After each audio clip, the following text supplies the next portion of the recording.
Today we are going to start the next part of the story, the making of a scientist. Let's see which questions are there to keep in the mind. What lesson Ebright does Ebright learn when he does not win anything at science fair? याद रखना है कि वो कौन सा lesson था, कौन सी बात थी कि उसे पता चलती है जब उसे साइंस फेयर में कुछ भी नहीं मिलता, कुछ भी वो जीत नहीं पाता. What experiments and projects does he then undertake? पहली बार किसी एग्जीबिशन में शामिल हुआ था और उसे कुछ नहीं मिला, तो नेक्स्ट टाइम से उसने कौन सा प्रोजेक्ट लेना शुरू किया या एक्सपेरिमेंट उसने किया. What are the qualities that go into the making of a science? वो कौन सी क्वालिटीज होती हैं जो एक साइंटिस्ट बनाने के लिए बहुत जरूरी होती हैं. So let's see what is there in the chapter. Then in the seventh grade, he got a hint of that real science is when he entered a county country science fair. अगली बार seventh grade में था वो, इन seventh साथ में पढ़ता था, तब उसे पहली बार मौका मिला कंट्री साइंस फेयर में पार्टिसिपेट करने का. And this time he came to know that what the real science is. वास्तव में असली साइंस होती क्या है. अभी तक तो बस ऐसे चल रहा था. And lost. इस एग्जीबिशन में, इस साइंस फेयर में he participated but he did not get anything. भी उसे नहीं मिलता है. He lost his prize. Then it was really a sad feeling to sit there and not get anything. बड़े दुख की बात थी कि पूरे टाइम वो उस एग्जीबिशन में बैठा रहा और उसे कुछ भी नहीं मिला. While everybody else had won something. उसके साथ जो दूसरे बच्चे गए थे, सभी ने कुछ ना कुछ जरूर जीता. Everett said his entry was like the frog tissue. Everett बताता है कि उसकी जो एंट्री थी वो थे फ्रॉक के टिश्यू, यानी फ्रॉक के जो टिश्यूज होते हैं उसको वो स्लाइड पे माइक्रोस्कोप से दिखा रहा था लोगों को. Which he showed under a microscope. He realized that winners had tried to do real experiments, not simply make a clean display. जो दूसरे पार्टिसिपेंट्स थे उन लोगों ने सच में एक रियल एक्सपेरिमेंट किया था, ना कि केवल कोई डिस्प्ले दिखा रहे थे कि ये देखिए मेढक है, ये इसके टिश्यू है, आप माइक्रोस्कोप से देख सकते हैं. What was the role of the scientist in that? अगर केवल कोई एक चीरा लगा के उसके टिश्यू निकाल के दिखा रहा है तो इसमें क्या किया उसने? कुछ नया तो किया नहीं. That's why he could not win anything. Already the competitive spirit had drive Richard एब्राइट was appearing. जब उसे कुछ नहीं मिला, बाकी लोगों को मिला, तो एक कंपटीशन की भावना उसके अंदर आती है कि नहीं, मुझे भी मिलना चाहिए. I knew that for the next year's science fair, I would have to do a real experiment. उसने अपने आप से प्रॉमिस किया कि ठीक है, इस साल मुझे कुछ नहीं मिला, लेकिन नेक्स्ट ईयर जब साइंस कंट्री साइंस फेयर लगेगा तो मुझे जरूर कुछ जीतना है, और उसकी प्लानिंग उसने आज से करनी शुरू कर दी. I knew that for the next year fair I would have to do a real experiment. मुझे पता था कि अगले साल के लिए मुझे कोई सचमुच का एक्सपेरिमेंट करना पड़ेगा. He said, the subject I knew most about was the insect. एक विषय जिसके बारे में मुझे अच्छी तरह से पता था वो था इंसेक्ट, जिसमें मेरा ज्ञान पहले से है, मुझे उसी में काम करना चाहिए. Work I would be doing in the past several years. ये काम जो था वो पिछले कई सालों से कर रहा था, इसलिए मुझे इसका आइडिया था. So he wrote to doctor Urquhart for ideas. उससे और अच्छे आइडियाज मिल सके, एक गुरु का होना जरूरी होता है, इसलिए उसने क्या किया, डॉक्टर उर्खाट को एक पत्र लिखा कि सर मुझे कुछ आइडियाज दीजिए, मैं कुछ करना चाहता हूँ.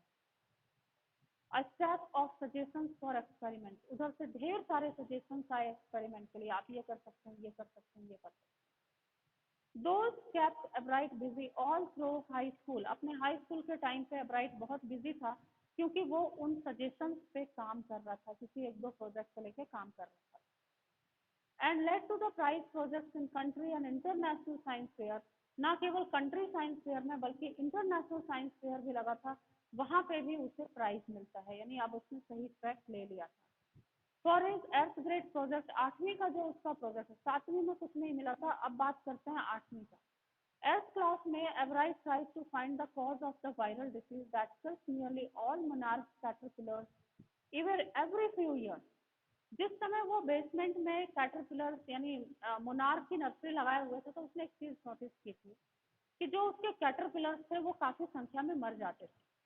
अब उसे समझ में नहीं आता था कि आखिर ये कैटरपिलर्स मर क्यों जाते हैं, क्या प्रॉब्लम है इनको। तो अपने एस ग्रेड में उसने इसी प्रोजेक्ट को लिया कि आखिर ये क्या रीजन है, वो कौन सी वायरल डिसीज है जिसकी वजह से ये कैटरपिलर्स मर रहे हैं। Ebright thought the disease might be carried by a beetle. Beetle एक कीड़ा होता है। पहले एवराइट को लगा कि शायद मिट्टी है, मिट्टी में गोबर होता है और इस तरीके से बीटल नाम का कीड़ा हो सकता है ये जिम्मेदार होगा कैटरपिलर्स के मरने का। I did not get any real result, लेकिन जब उन्होंने पता किया तो कोई खास रिजल्ट नहीं मिला। He said but I went ahead and showed that I had tried the experiment this time I won. लेकिन मैंने लोगों को जब बताया कि देखिए मैं किसी रिजल्ट पे तो नहीं पहुंचा हूँ, लेकिन मैं कोशिश कर रहा हूँ ये जानने का कि आखिर ये कैटरपिलर्स मोनार्क के मर क्यों जाते हैं, जितने अंडे होते हैं उतनी तितलियां क्यों नहीं बनती। इस साल मैं जीत गया, 8वें में वो जीत गए। लोगों को पसंद आया आइडिया, भले ही रिजल्ट ना निकला हो, टॉपिक अच्छा था। The next year his science fair project was of testing the theory that viceroy butterflies copy monarch. अगले साल यानी 9th में जब वो पहुंचे तो उन्होंने एक टॉपिक लिया कि जो मोनार्क वॉइसरॉय जो बटरफ्लाई होती है वो मोनार्क की नकल करती है, यानी उसके जैसे दिखने की कोशिश करती है। Here you can see the pictures of both butterflies. यहाँ पे दोनों बटरफ्लाईज की पिक्चर है, एक इसमें से मोनार्क है और एक जो है वो वॉइसरॉय है। वॉइसरॉय तितली जो होती है वो मोनार्क की नकल करती है। अभी नकल क्यों करती है? The theory was that Viceroy looked like monarchs because monarchs do not taste good to birds.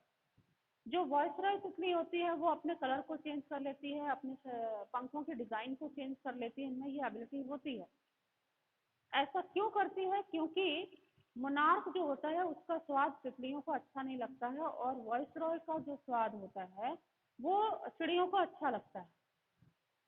क्योंकि चिड़िया जो थी वो चुन चुन के वॉइसरॉय को खा जाया करती थी। इसलिए वॉइसरॉय ने क्या सोचा कि अगर मैं मोनार्क की तरह दिखती हूँ तो बच जाऊंगी, क्योंकि मोनार्क को चिड़िया नहीं खाती थी। ये थ्योरी भी काफी जानदार थी जो एब्राइट ने अगले साइंस फेयर में लगाई थी। Do taste good to bird so the more they look like monarch. जितनी ज्यादा वो मोनार्क के जैसी दिखेंगी the less likely they are become the birds dinner, उतनी ही कम वो चिड़ियों का डिनर बनेंगी। इसलिए ये थ्योरी काफी अच्छी थी, उन्होंने ये डिस्प्ले किया उसमें और उन्हें प्राइज भी मिला। Ebright's project was to see whether in fact birds would eat monarch. देखना ये था कि वास्तव में क्या चिड़िया मोनार्क को खाती है या नहीं खाती। He found that a starling would not eat ordinary bird food. Starling नाम की जो पक्षी थी वो ऑर्डिनरी बर्ड फूड नहीं खाती थी। It would eat all the monarch it could get.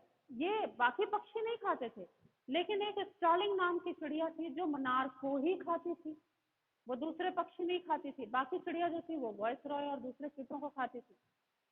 ये इनकी थ्योरी थी। Ebright said later research by other people showed that Viceroy probably do copy the monarch. उन्होंने दूसरे रिसर्चर्स से भी कांटेक्ट करने की कोशिश की और ये पाया कि वास्तव में जो वायसरॉय होती हैं वो मोनार्क की नकल करती हैं। This project was placed first in the zoology division and third overall in country science fair. ये जो उनका कंट्री साइंस फेयर यानी नेशनल लेवल पे जो फेयर लगा था, मेला लगा था, उसमें इस प्रोजेक्ट को ओवरऑल में तीसरा मिला, क्योंकि उसमें फिजिक्स केमिस्ट्री बायो तीनों का था। ओवरऑल में अगर देखोगे तो थर्ड मिला था, लेकिन अगर जूलॉजी यानी प्राणी शास्त्र की बात करते हो तो उन्हें फर्स्ट प्रायोरिटी मिली, फर्स्ट प्लेस मिला इस प्रोजेक्ट के लिए। जैसा कि पहले ही बोला गया है कि ये प्रोजेक्ट काफी अच्छा था एब्राइट का, और everybody liked this project and he got the first rank for this zoology and the third overall rank in that country science fair. That's all for today. We will continue the next part in next day.